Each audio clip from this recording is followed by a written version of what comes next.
আসসালামু আলাইকুম সবাইকে। তো আমি আজকে কি বানাবো বলেন তো? এটা হচ্ছে কালিজিরা ভর্তা। তো কালিজিরা ভর্তা ভাজা বানার জন্য এখানে আমি মরিচ নিয়েছি, কয়েকটা কাঁচা মরিচ, আর একটা সঙ্গে নিয়েছি বোম্বাই মরিচ। আসলে এই মরিচটা দিলে এই যে তিতা কালিজিরা ভর্তাটা, এর জন্য এই মরিচটা দিচ্ছি যেন কম মরিচে হয়ে যায়, যার কারণে দিয়েছি। তো এখানে কিন্তু আমি অনেকগুলা রসুনও দিয়েছি একসঙ্গে ভাজতে। তো দুইটাই এখন আমি একসঙ্গে ভেজে নেব। ভাজা হয়ে গেলে আমি বাকি কি করব ওটা তো আপনাদের সঙ্গে শেয়ার করব। তো এই তো এখন কিন্তু আমি সুন্দর করে নেড়ে ছেড়ে ভেজে নিচ্ছি একদম।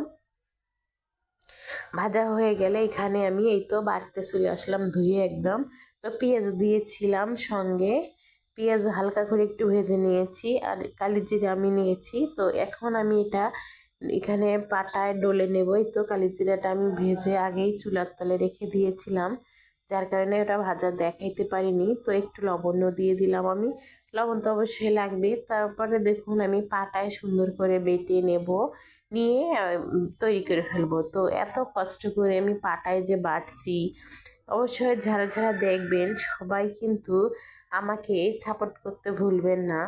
লাইক কমেন্ট শেয়ার অবশ্যই করবেন, আর আমার পেজটাকে ফলো করে দিবেন, যাতে যেন আমি এরকম রান্না ভর্তা তৈরি করলে আপনাদের সঙ্গে শেয়ার করতে পারি।